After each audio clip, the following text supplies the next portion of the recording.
Welcome to Marsh McLennan's earnings conference call. Today's call is being recorded. Third quarter 2024 financial results and supplemental information were issued earlier this morning. They are available on the company's website at marshmclennan.com. Please note that remarks made today may include forward-looking statements. Forward-looking statements are subject to risks and uncertainties, and a variety of factors may cause actual results to differ materially from those contemplated by such statements. For a more detailed discussion of those factors, please refer to our earnings release for this quarter and to our most recent SEC filings, including our most recent Form 10-K, all of which are available on the Marsh McLennan website. During the call today, we may discuss certain non-GAAP financial measures. For a reconciliation of those measures to the most recently comparable GAAP measures, please refer to the schedule in today's earnings release. If you have a question, please press star 11 on your touch-tone phone. If you wish to be removed from the queue, please press star 11 again. If you are using a speakerphone, you may need to pick up the handset before pressing the numbers. Once again, if you have a question, please press star 11 on your touch-tone phone. I'll now turn the call over to John Doyle, President and CEO of Marsh McLennan. Good morning, and thank you for joining us to discuss our third quarter results reported earlier today. I'm John Doyle, President and CEO of Marsh McLennan. On the call with me is Mark McGivney, our CFO, and the CEOs of our businesses, Martin South of Marsh, Dean Klisura of Guy Carpenter, Pat Tomlinson of Mercer, and Nick Studer of Oliver Wyman. Also with us this morning for her last quarter as head of investor relations is Sarah DeWitt. We'd like to congratulate Sarah on her new role as Chief Financial Officer of Marsh. Before I get into our results, I'd like to take a moment to comment on Hurricanes Helene and Milton, which have devastated communities in Florida and the Southeast United States. These events are first and foremost a human tragedy, and our thoughts are with all of those impacted by the storms. Our primary concern has been the well-being of our colleagues and their families, as well as our clients, and we are actively working to assist in their recovery. While the ultimate insured loss won't be known for some time, the impact of these storms will be significant. And given their wide paths of destruction and close timing, they will put enormous pressure on resources available for recovery. Both hurricanes also highlight the meaningful disparity between economic loss and insured loss. According to some estimates, Helene may have the largest multiple of economic to insured loss of any U.S. storm. This protection gap imposes a meaningful burden on the economy, makes near-term recovery more challenging, and undercuts resilience. In addition, rising frequency and severity of extreme weather events, higher property values, and increased development in cat-prone areas are driving the need for greater protection. We and the insurance industry help communities, businesses, and governments build resilience to manage these perils. But as these storms highlight, there is opportunity to do more through risk mitigation, event preparedness, and alternative solutions such as community-based parametric products. Turning to our results, the third quarter marked another milestone for Marsh McLennan. We continue to perform well across our business, and we were thrilled to announce the acquisition of McGriff Insurance Services. In the quarter, we generated 5% underlying revenue growth, following 10% in the third quarter of last year, reflecting solid execution in RIS and consulting. We grew adjusted operating income 12%. Our adjusted operating margin expanded 110 basis points. Adjusted EPS grew 4%, or 11%, excluding a discrete tax benefit in the third quarter of last year, and we completed $300 million of share repurchases in the quarter. Turning to McGriff, it is a leading provider of insurance broking and risk management services in the U.S. with approximately $1.3 billion in revenue. I have long admired McGriff. They have excellent leadership, talented colleagues, and a track record of strong growth. Their deep specialty and industry capabilities will strengthen the value proposition and expand the reach of Marsh McLennan Agency in the vast and growing middle market segment. McGriff's client focus, culture of collaboration, and commitment to excellence and integrity mirror our own. Together, McGriff and MMA will create new opportunities for colleagues to be their best and helping them deliver even greater value to clients. The $7.75 billion transaction will be funded by cash on hand and debt financing. We expect to close by year-end, subject to regulatory approval.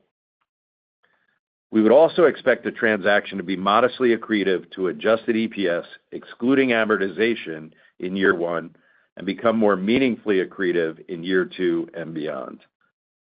We have a terrific track record of acquiring and integrating businesses, and we are excited to welcome McGriff's over 3,500 colleagues to the company when the deal closes. McGriff has added to what is already an active year for M&A across our business.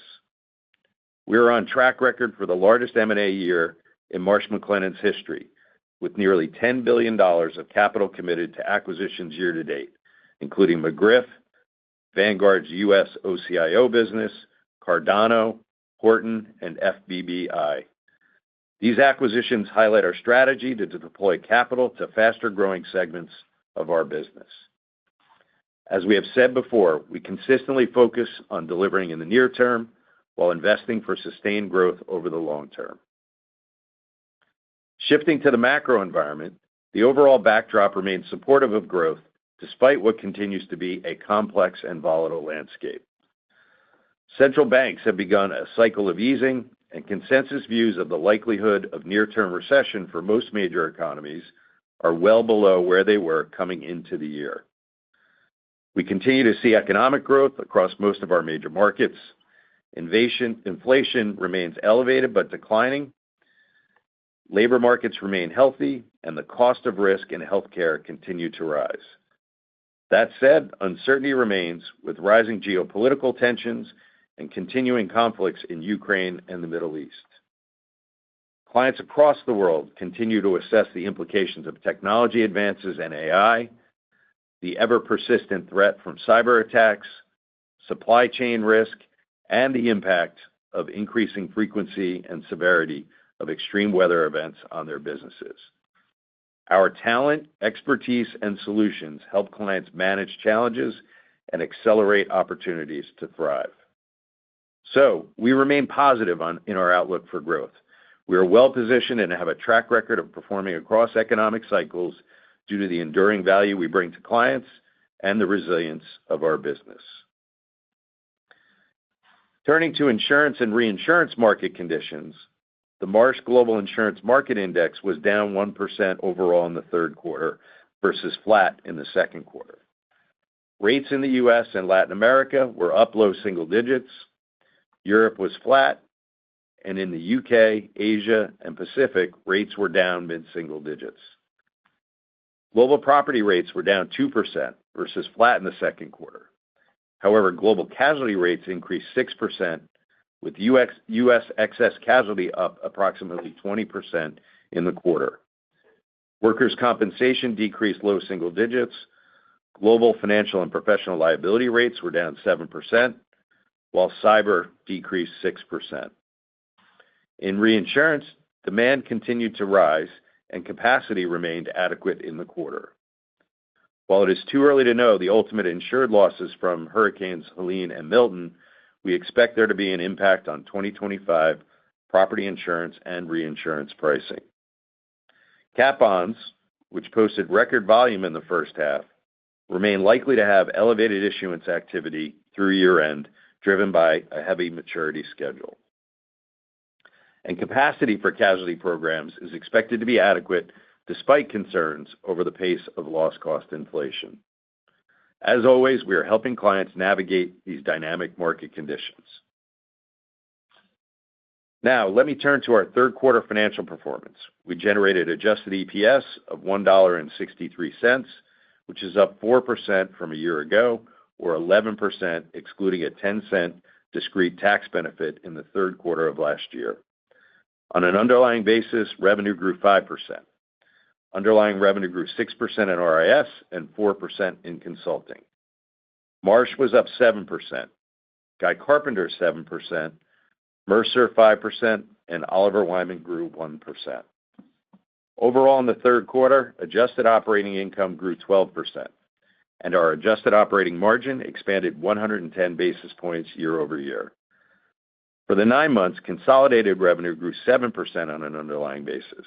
Adjusted operating income grew 12%, and our adjusted operating margin expanded 110 basis points. Adjusted EPS was $6.93, up 10% from a year ago. Turning to our outlook, we are well positioned for another great year in 2024. We continue to expect mid-single-digit or better underlying revenue growth, another year of margin expansion, and strong growth in adjusted EPS. Our outlook assumes current macro conditions persist. However, the environment remains uncertain, and the economic backdrop could be materially different than our assumptions. Overall, I'm pleased with our third quarter performance, which demonstrates execution of our strategy and continued momentum across our business. I'm grateful to our colleagues for their focus and determination, and the value they deliver to our clients, shareholders, and communities. With that, let me turn it over to Mark for a more detailed review of our results. Thank you, John, and good morning. Our momentum continued in the third quarter with solid underlying revenue growth, significant margin expansion, and 4% growth in adjusted EPS, or 11%, excluding a large discrete tax benefit last year. Our consolidated revenue increased 6% to $5.7 billion, with underlying growth of 5%. Operating income was $1.1 billion, and adjusted operating income was $1.2 billion, up 12%.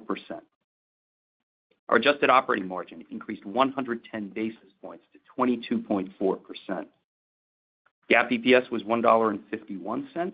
Adjusted EPS was $1.63. For the first 9 months, underlying revenue growth was 7%. Adjusted operating income grew 12% to $4.9 billion. Our adjusted operating margin increased 110 basis points to 28%, and adjusted EPS increased 10% to $6.93. Looking at risk and insurance services, third quarter revenue was $3.5 billion, up 8% from a year ago, or 6% on an underlying basis. This result marks the 15th consecutive quarter of 6% or higher underlying growth in RIS and continues the best stretch of growth in 2 decades. Note that fiduciary income was $138 million in the quarter. In looking ahead to the fourth quarter, we expect to see this amount decline by approximately $30 million, reflecting recent rate cuts and a seasonal drop in fiduciary assets. Operating income in RIS increased 15% to $733 million. Adjusted operating income increased 16% to $775 million, and our adjusted operating margin expanded 130 basis points to 24.7%. For the first 9 months, revenue in RIS was $11.7 billion, with underlying growth of 8%. Adjusted operating income increased 12% to $3.7 billion, and the margin increased 100 basis points to 33.6%. At Marsh, revenue in the quarter was $2.9 billion, up 9% from a year ago, or 7% on an underlying basis. This comes on top of 8% growth in the third quarter of last year. Growth in the third quarter was broad-based and reflected solid retention and new business growth. In U.S. and Canada, underlying growth was 6% for the quarter, led by strong growth in MMA and in Victor, our MGA business. In international, underlying growth was 7% and comes on top of 10% in the third quarter of last year. Latin America was up 8%, EMEA was up 7%, and Asia Pacific was up 5%. First 9 months of the year, Marsh's revenue was $9.2 billion, with underlying growth of 7%. U.S. and Canada grew 7%, and international was up 7%. Guy Carpenter's revenue was $381 million in the quarter, up 6% or 7% on an underlying basis, driven by strong growth in international, including global specialties. For the first 9 months of the year, Guy Carpenter generated $2.2 billion of revenue and 8% underlying growth. In the consulting segment, third quarter revenue was $2.3 billion, up 3% from a year ago, or 4% on an underlying basis.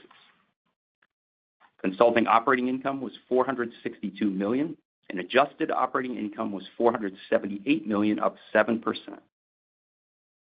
Our adjusted operating margin in consulting was 21.7% in the third quarter, an increase of 90 basis points.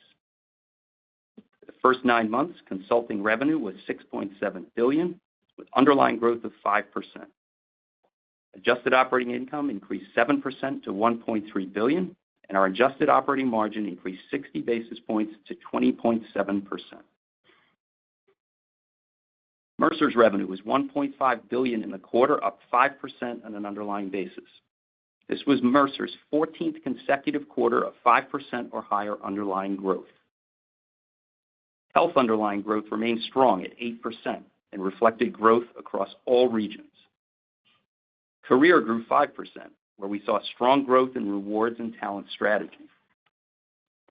Wealth grew 4%, driven by continued demand in defined benefits consulting and growth in investment management. Our assets under management at the end of the third quarter rose to $548 billion, up significantly from the third quarter of last year and up 11% sequentially. Year-over-year growth was driven by the impact of capital markets, our transaction with Vanguard, and positive net flows.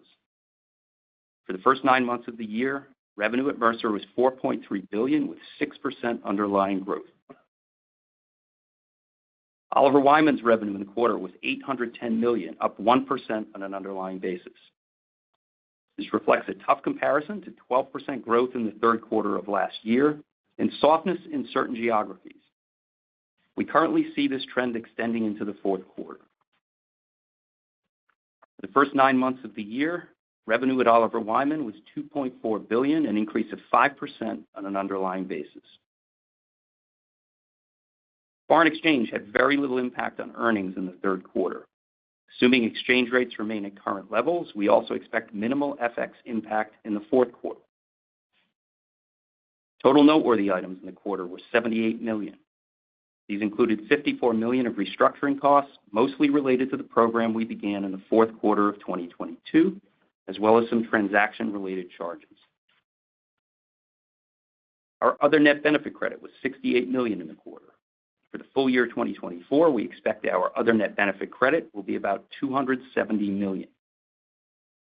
Interest expense in the third quarter was $154 million, up from $145 million in the third quarter of 2023, reflecting higher levels of debt and higher interest rates. Based on our current forecast, we expect approximately $151 million of interest expense in the fourth quarter, excluding any amounts related to the McGriff transaction. Our adjusted effective tax rate in the third quarter was 26.7%, compared with 20.5% in the third quarter of last year. Our tax rate last year included the release of a valuation allowance on foreign deferred tax assets. Excluding discrete items, our adjusted effective tax rate was approximately 26.5%. When we give forward guidance around our tax rate, we do not project discrete items which can be positive or negative. Based on the current environment, we expect an adjusted effective tax rate of approximately 26.5% for 2024. Turning to our McGriff transaction. McGriff is a terrific company with excellent leadership, a culture similar to MMA's, a diversified business mix, presence in faster-growing U.S. markets, and a strong track record of performance. We will be paying $7.75 billion in cash consideration, funded by a combination of cash on hand and new debt, and we expect to close by year-end, subject to regulatory approval. As part of the transaction, we expect to assume a deferred tax asset valued at approximately $500 million. As we've noted in the past, we maintain considerable balance sheet flexibility to position us for this type of opportunity. We've secured a committed bridge loan facility for the full amount of the purchase price and currently plan to replace these commitments with permanent financing in the fourth quarter as we get closer to closing. Based on our outlook today, we expect to raise $7.25 billion in new debt to fund the transaction. We value our high-quality ratings, and we were pleased that all 3 rating agencies recently affirmed our current ratings with no changes in outlook. The financial and capital management plan contemplated in the transaction is not only consistent with maintaining our current ratings, but we also expect to have meaningful flexibility for capital deployment next year. Although initially our leverage ratios will increase, the substantial cash flow we expect to generate, as well as increased debt capacity through earnings growth, will enable us to bring our leverage ratios back in line with levels necessary to maintain a strong ratings profile. As a result, while we intend to pause share repurchases in the fourth quarter, as we think about capital management into next year, we expect we will maintain our balanced approach that includes increasing our dividend and reducing our share count each year, as well as continuing to fund high-quality acquisitions. We will obviously have more guidance around our outlook for capital deployment in 2025 on our fourth quarter earnings call early next year. As John noted, we expect the transaction will be modestly accretive to adjusted EPS, excluding amortization, in year one, becoming more meaningfully accretive in year two and beyond. This transaction is a great reflection of several elements of our capital management strategy: maintaining flexibility to take advantage of opportunities, a bias to reinvest capital for growth, and delivering in the near term while challenging ourselves to invest to sustain growth into the future. Turning to capital management in our balance sheet, we ended the quarter with total debt of $12.8 billion. Our next scheduled debt maturity is in the first quarter of 2025, when $500 million of senior notes mature. We currently expect to deploy approximately $4.2 billion of capital in 2024 across dividends, acquisitions, and share repurchases, excluding the McGriff transaction. Our cash position at the end of the third quarter was $1.8 billion. Uses of cash in the quarter totaled $1.1 billion. It included $404 million for dividends, $435 million for acquisitions, and $300 million for share repurchases. For the first 9 months, uses of cash totaled $3.3 billion and included $1.1 billion for dividends, $1.3 billion for acquisitions, and $900 million for share repurchases.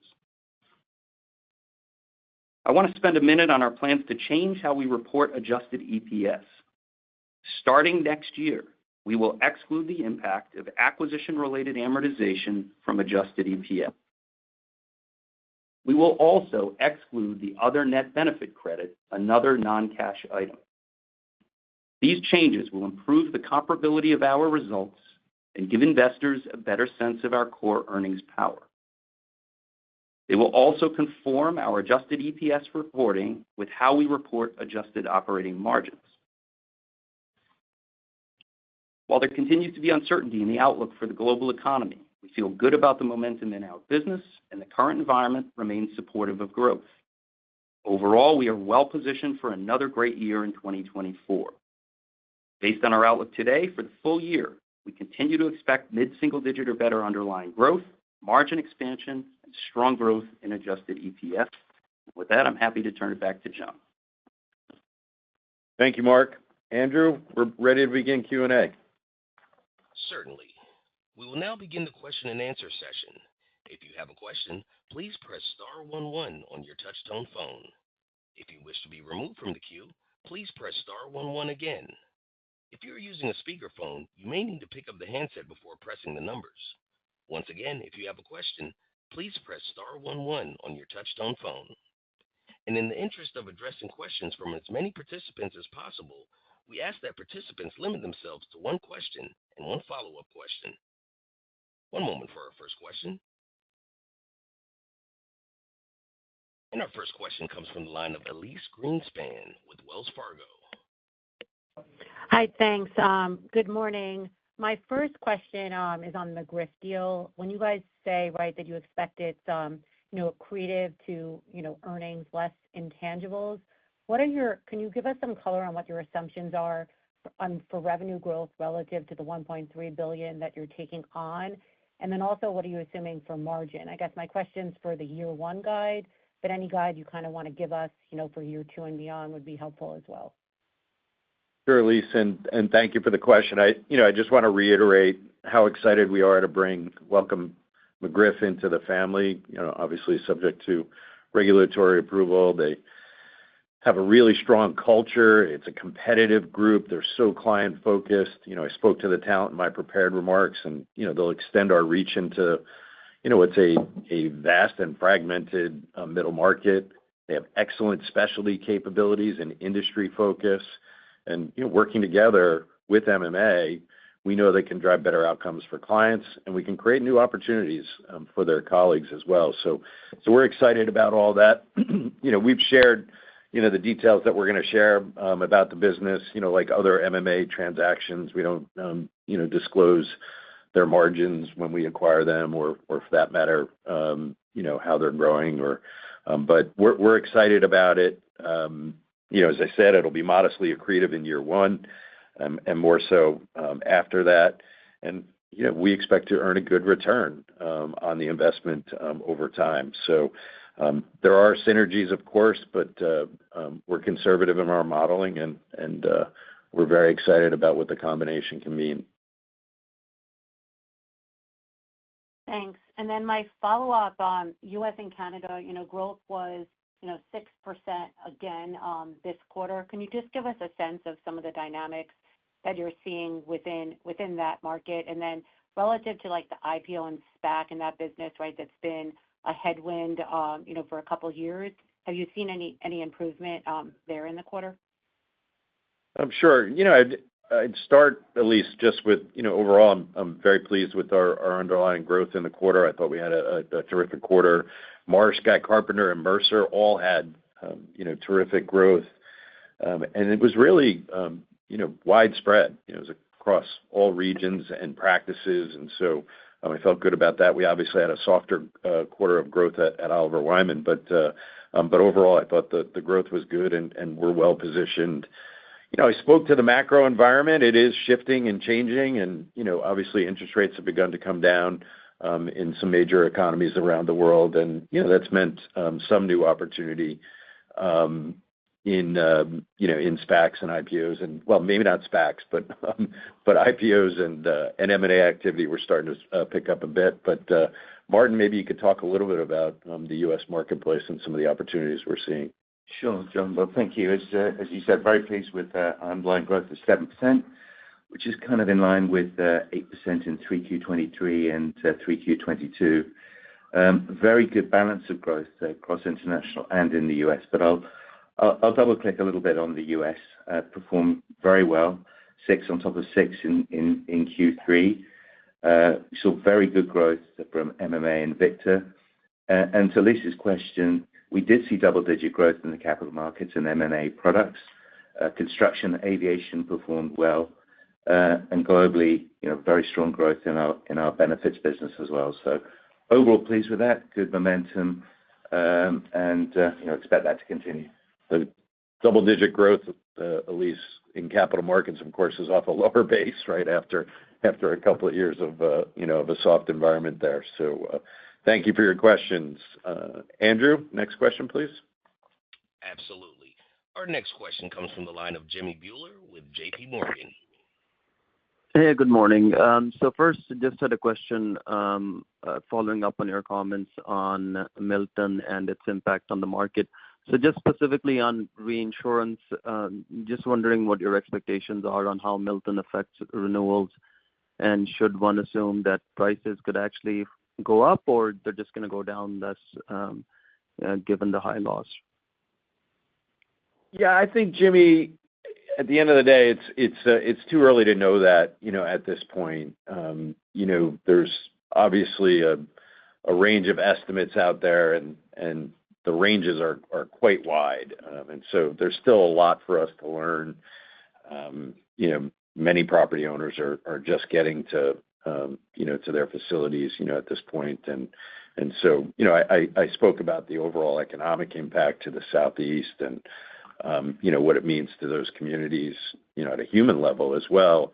It's going to be a challenging recovery, and it's going to extend for a bit of period of time. Maybe I could ask Dean to comment a little bit about what we're expecting, in advance of those storms and, any thoughts he has on the impact it might have. Dean? Yeah, thanks, John. And, Jimmy, as we entered the kind of fall conference season, ahead of Helene and Milton, I think our clients and we anticipated, a very competitive market environment at the upcoming January 1 property cat renewal. I think post-Milton, it's still early, but I think we see a flattening of pricing in the property cat market at the upcoming January 1 renewal. If you think about kind of lower and mid-level layers and programs, we kind of see risk-adjusted flattish at this point without all the data in. And you could still see some softening, some rate reductions in more, remote risk layers and property cat towers. As John said, keep in mind, it's early. We're still in wind season. There could be additional cat events over the next several weeks that would shape the market. And as John noted, it'll be several weeks before we have sufficient claims data to make accurate loss estimates and those impacts on our clients. And right now, we're just relying on all of our cat modeling partners to come up with some of those estimates. But to sum it up, Jiminy, I would say overall, property cat demand should increase at January 1 from our clients. We think capacity in the marketplace will be adequate. We think the renewal will be manageable for most of our clients. The market is well capitalized to trade forward and meet client demand. And keep in mind, I think the headline, Jimmy, is the major of the cat losses this year will be borne by our clients, given the high attachment points that were imposed on them after Hurricane Ian 2 years ago. Thank you, Dean. Jimmy, do you have a follow-up? Yeah, just on Oliver Wyman, obviously the comps were tough as well, but you noted seeing weakness in some geographic regions. Was that a function of the economy, or is there something else that's affecting results in the areas that you mentioned? Yeah, sure. 1% obviously underlying was softer, than we'd planned for.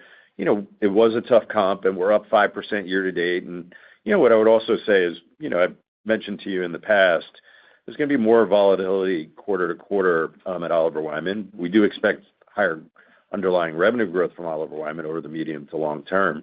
But Nick, maybe you could share some insights on what you're seeing in the market. Thank you, Jimmy. We often say this is a mid to high single digit business through the cycle. And I think it's fair to say we're at a low point in the cycle. And we've talked for a few quarters now about that being a tough market, and we do see that continuing. Maybe at a macro level, I'd just note we're more than 50% larger than we were pre-pandemic. We're 2/3 larger than that pandemic year. And I think we are consolidating those gains in that tough market. But for the quarter itself, no one likes a 1. No one likes a 1 following a 3. They were a 12 and 11 comp. Thank you for noting that in the question. When we look at the year as a whole, we're a 5. I think I do want to note we're on the front foot inorganically as well, because there are parts of our business where scale does matter. And so the business is 8% larger than in the same periods, first 3 quarters of last year. And that represents a form of progress. We've seen very strong growth in Asia and the Pacific region bouncing back from a tougher period. Our India, Middle East, and Africa business continues to grow. The regional softness has been more in the Americas and in Europe. I think some of that is linked to the economy, but also just corporate buying habits given uncertainty in the Americas, maybe there's in the US particularly some waiting for the election. Sector-wise, our best growth has been in our communications, media, and technology practice. Our insurance and asset management practice growing very strongly. Automotive and manufacturing doing well. And our large banking practice continuing to be pretty robust. But overall, we see it as being a relatively tough market, which we're continuing to work our way through. Thank you, Jimmy, for your questions. Andrew, next question, please. Our next question comes from the line of Greg Peters with Raymond James. Good morning. I guess for my first question, I'd like to focus on the free cash flow results. I was looking in the statement of cash flows, the operating cash flow through the 9 months down a little bit, not growing in line with revenue, and I'm sure there's some puts and takes in there. Just some color there would be helpful.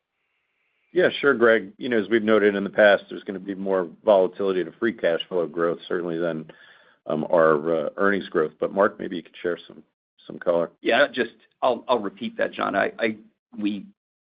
Free cash flow is something that is volatile quarter to quarter and year to year. So best looked at over long stretches of time.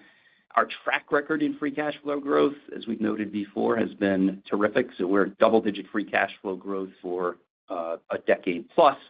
And that's what you'd expect for a company that's grown its EPS double-digit, given our high cash generation capital light type model. There's no story in the results year to date. So free cash flow is down year to date. It was up 28% last year. It was actually up in the third quarter. So what you're seeing year to date is it's just a number of factors that caused this period-to-period volatility. So we had higher variable compensation payouts in the first quarter because of our strong results last year.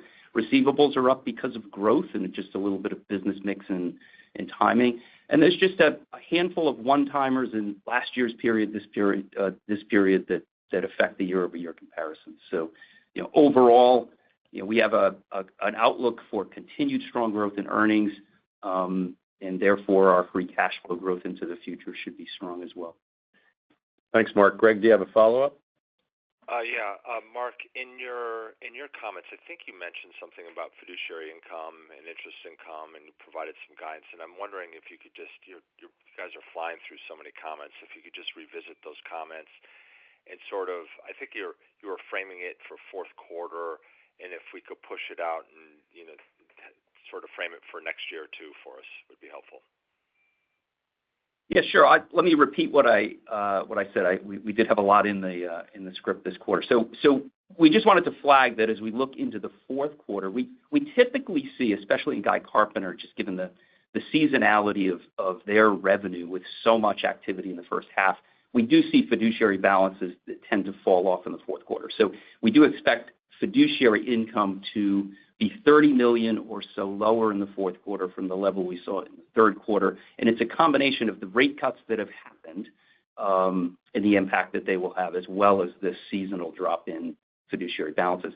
We look out to 2025, it's really going to depend on what rate actions happen from here, what happens in the balance of this year, what happens into next year. And so we're going to stay away from speculating there, but just to repeat some of the things we've said in the past, the math is pretty straightforward. So we've got roughly $11.5 billion of balances on average these days. And so you can use that as a basis to try to do some sensitivity analysis around what that could mean to fiduciary income. There would be some offsets. There is some interplay with some of our variable compensation programs. We obviously would pay less in terms of interest on short-term debt. But we'll just have to wait and see what happens with further cuts as we look into next year.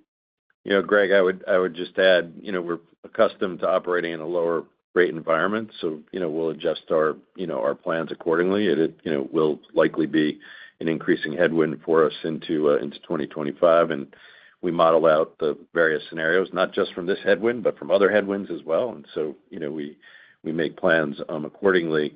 But a lower rate environment, could also, or likely will impact other parts of our business as well.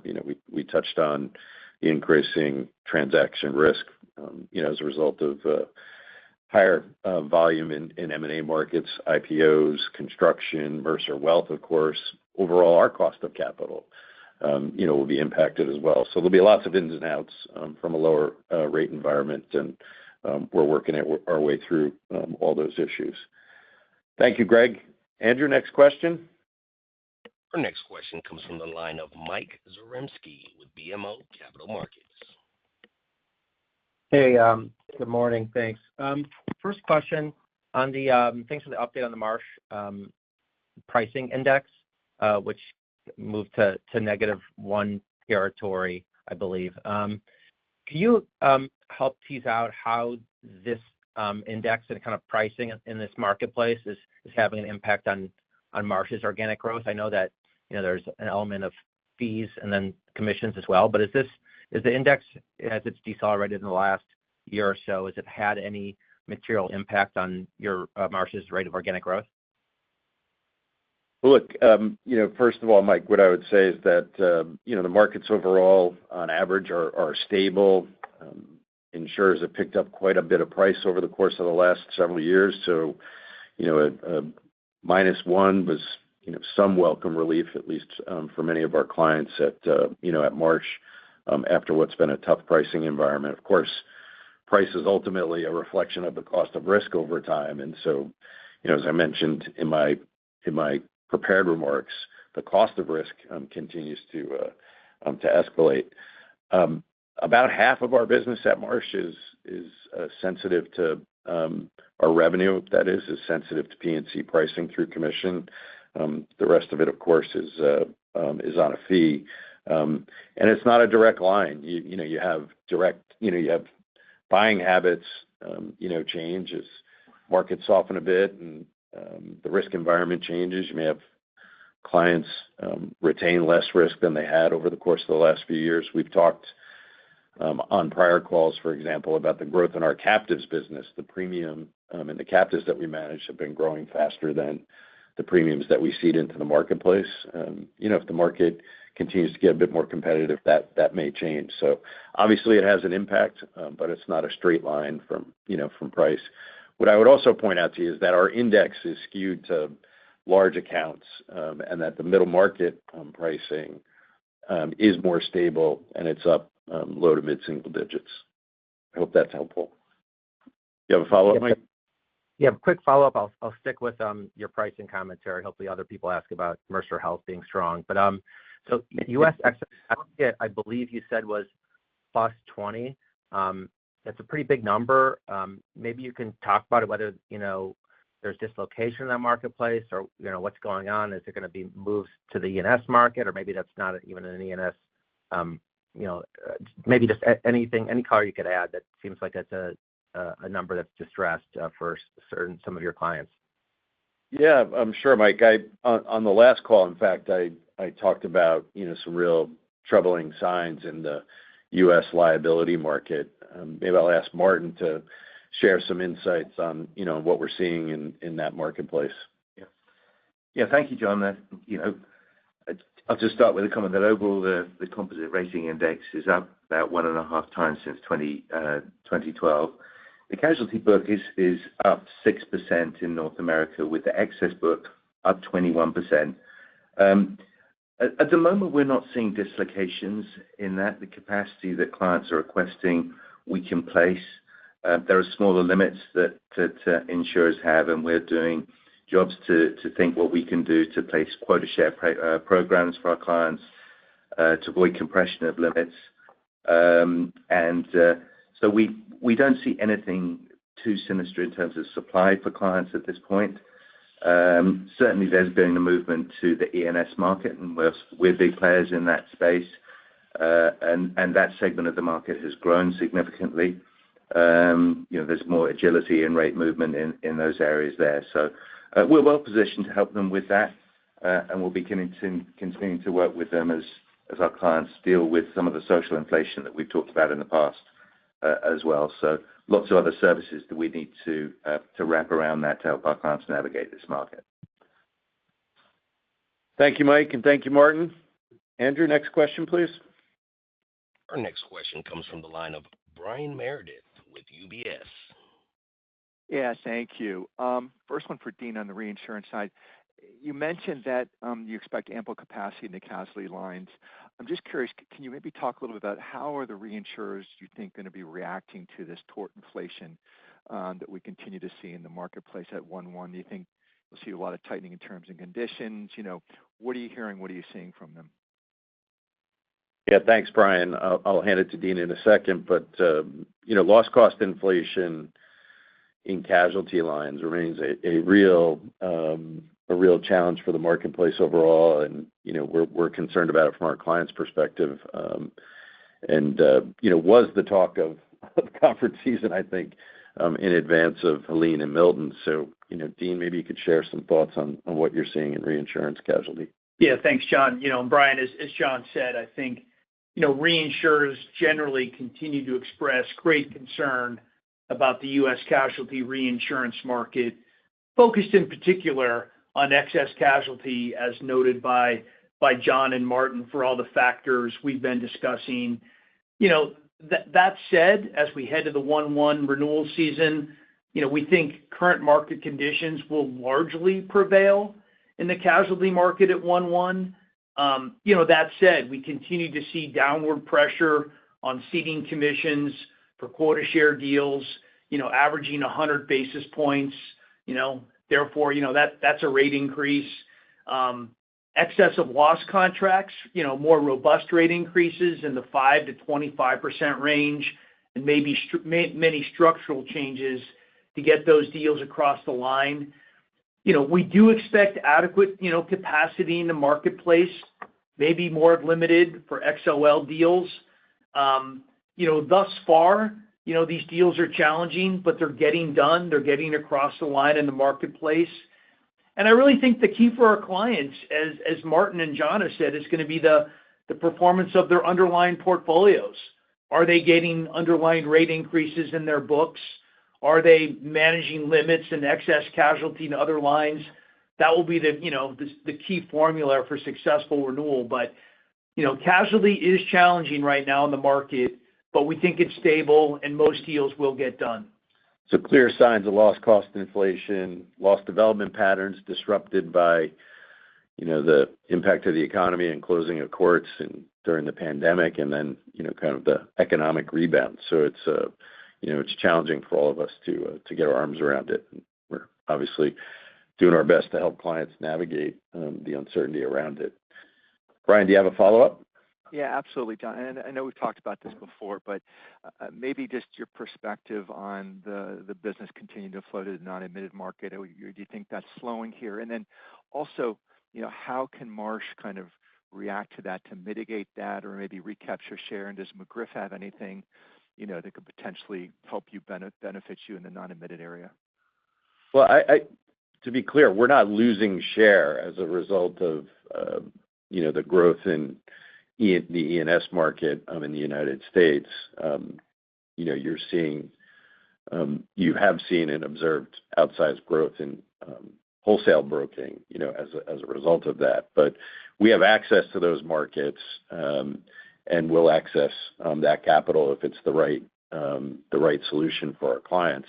Generally, we prefer admitted solutions for our clients, given kind of what comes with being an admitted insurer. So, our strategy is about accessing as much of the market directly, including E&S insurers, as possible.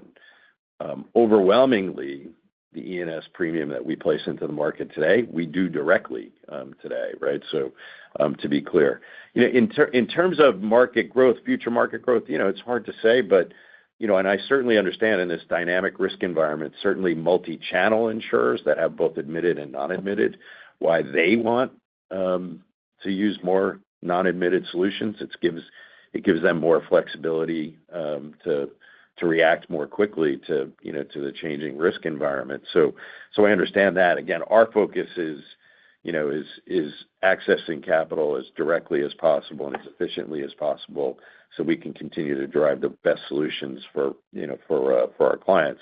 We'll continue to use wholesale brokers, but for niche expertise where they serve us and our client well. So anyway, that's really how we see it, Brian. Andrew, next question, please.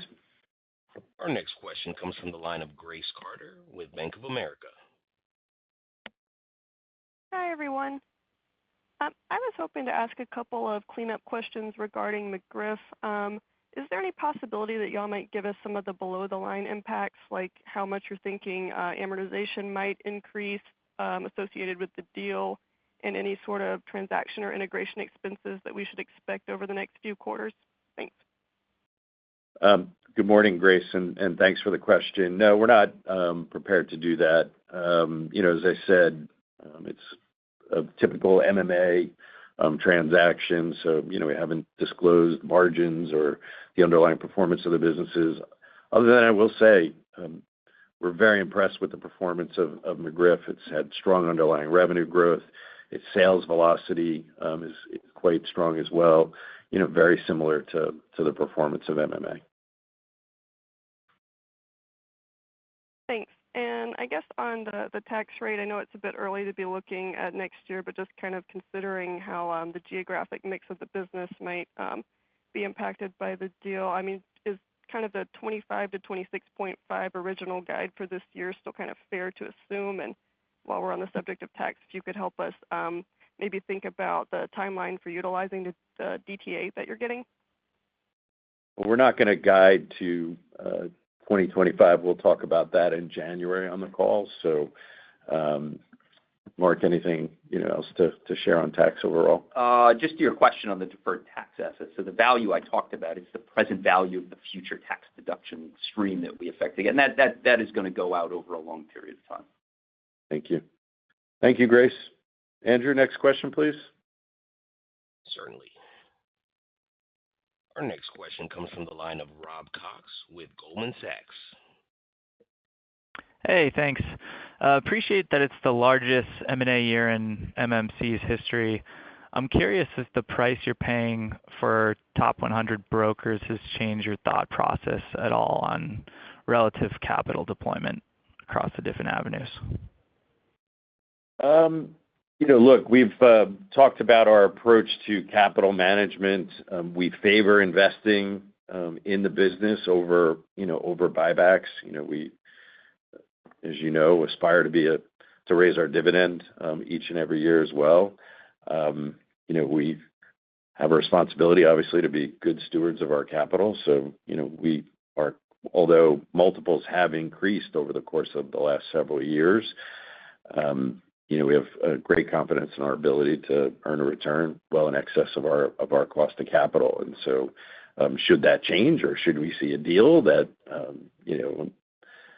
doesn't accomplish those objectives, we'll deploy capital elsewhere. But we have a very strong reputation as a buyer in the marketplace. We spend a lot of time game planning various scenarios, from small to mid-size kind of tuck-ins to our business, to more material deals, like McGriff. And we're very well positioned in that marketplace. Mark talked about, even after McGriff, we maintain a lot of flexibility if we see the opportunity to make ourselves not just bigger, but better as a business going forward. So that's our approach. You have a follow-up, Rob? Yeah, thanks, John. I just wanted to ask a question on something that I feel like doesn't get a lot of airtime, but I was hoping to get an update on the commission rates and fee rates in the brokerage operations.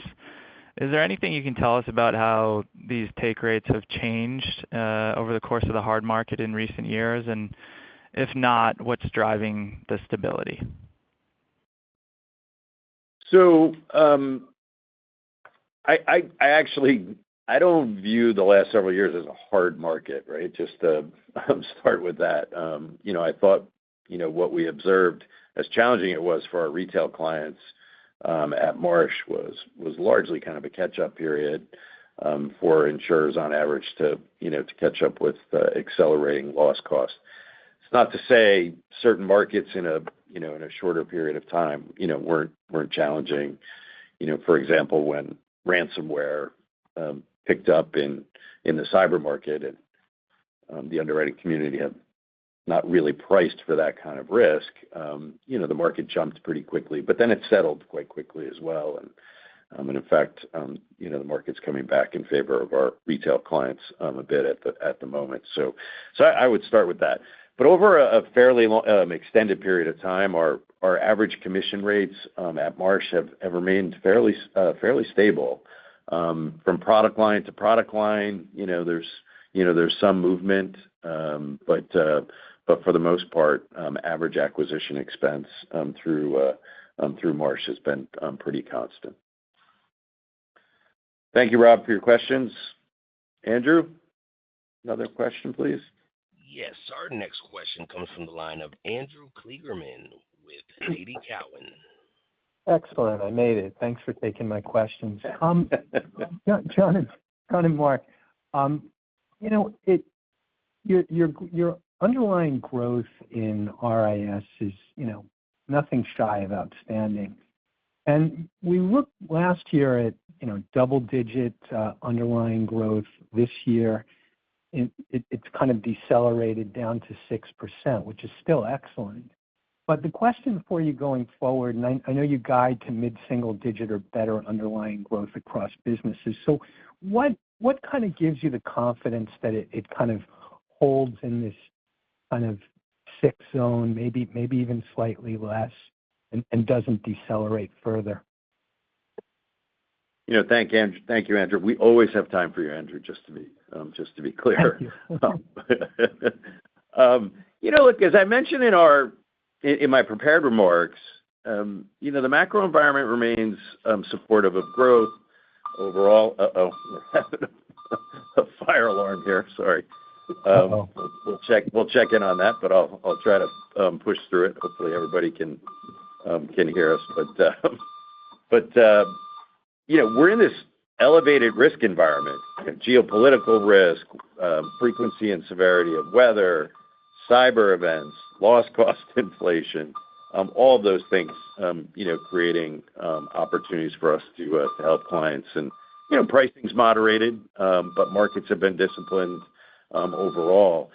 And we've been very focused on building and adding to our capabilities, right? And McGriff's kind of the latest example of that. We're investing organically and inorganically. We've been reshaping the mix of our business over time, right? So McGriff, another example of deploying capital into the faster-growing middle market. I would also note that we're working together better than we ever have as well. That's driving some real growth opportunities for us as well.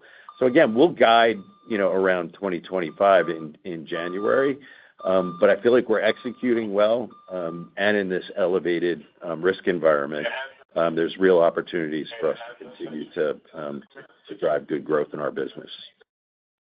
Got it. And you just touched on the faster growth in MMA.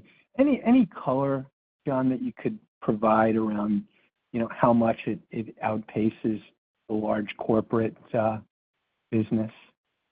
Yeah, I mean, we're not going to disclose kind of segment growth, but it is higher. It's over time, and by the way, not in every quarter and in every year, for that matter, over the course of the last several years, has it outpaced the upmarket growth at Marsh, but it's been a more consistent growth business for us. And what really excites me about that marketplace is how we can bring scale benefits to clients really at a different level. So, and I think McGriff's is a great example. It's a terrific business with outstanding fundamentals, terrific leadership, outstanding talent all throughout its business.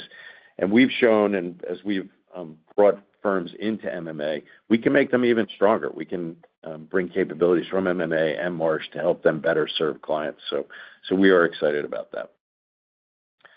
So thank you, Andrew. I appreciate the questions.